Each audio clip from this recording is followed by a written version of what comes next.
तूने मुझे बुलाया शेरावालिए, मैं आया शेरावालिए। नमस्कार दोस्तों, आज मैं आपके सामने एक नई कहानी प्रस्तुत करने जा रही हूँ, जो है माता वैष्णो देवी की।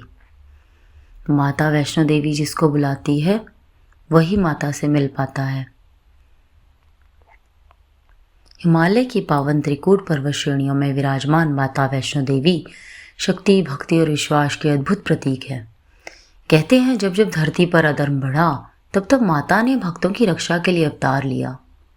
आज मैं आपको माता वैष्णो देवी की ऐसी पवित्र कथा सुनाने जा रही हूँ जिसमें माता की कृपा, एक भक्त की सच्ची भक्ति और धर्म पर धर्म की विजय का दिव्य वर्णन है। यह कथा हमें सिखाती है कि जो सच्चे मन से माता को पुकारता है, माता उसे कभी अकेला नहीं छोड़ती। बहुत समय पहले धरती पर राक्षसी शक्तियां बढ़ने लगी। तभी देवताओं ने मां आदिशक्ति से प्रार्थना की। मां ने वैष्णवी कन्या के रूप में अवतार लेने का निर्णय लिया। एक तेजस्वी कन्या के रूप में रत्नाकर नामक ब्राह्मण के घर जन्म लिया, जो दक्षिण में है। बाल्यकाल से ही वैष्णवी कन्या में अलौकिक शक्तियां थी। वे सदैव प्रभु विष्णु की भक्ति में लीन रहती और कठोर तपस्या करती थी। तो एक समय के बाद ये नदी के किनारे तपस्या करने चली गई और वहीं पे भगवान विष्णु का अवतार का इंतज़ार करती रही। जब भगवान राम माता सीता की खोज में वनवास में भटक रहे थे, तब उन्हें वैष्णवी माता की कुटिया दिखाई दी और वो कुटिया में जाके मिले और माता वैष्णवी ने कहा, आप ही भगवान राम हैं जिनका मैं इतने वर्षों से इंतज़ार कर रही हूँ। मैं आपको पति रूप में पाना चाहती हूँ, मैं आपसे विवाह करना चाहती हूँ। तो भगवान राम ने कहा, इस युग में तो मैंने एक ही पत्नी का प्रण लिया है, मैं आपसे विवाह नहीं कर सकता। फिर भी आपने ये ख्वाहिश रखी है, तो जब मैं वनवास से लौटूंगा तो भेष बदल कर आऊँगा। अगर आप मुझे पहचान जाती हैं तो मैं आपसे विवाह कर लूँगा, अन्यथा मैं चला जाऊँगा। तो जब भगवान राम माता सीता को लेके वापस लौटे तो भेष बदलकर एक साधु के रूप में आए, परंतु माता वैष्णवी उन्हें पहचान नहीं पाई और भिक्षा देकर विदा किया। परंतु भगवान राम ने फिर बताया कि तुम मुझे पहचान नहीं पाई हो, इसलिए मैं तुमसे विवाह नहीं कर सकता। परंतु तुमने ये ख्वाहिश रखी है, तो कल युग में मैं कल की अवतार लेकर आऊँगा और तब मुझे शक्ति की ज़रूरत पड़ेगी, तब मैं तुमसे विवाह करूँगा। इसीलिए माता वैष्णवी भगवान राम के आदेश से उत्तर में त्रिकूट पर्वत में जाके तपस्या में लगी हुई हैं और अभी तक भगवान राम का ही इंतज़ार कर रही है। कहा जाता है कलयुग में माता वैष्णवी भगवान विष्णु के कल की अवतार से मिलेंगी और दुष्टों का संहार करेंगी।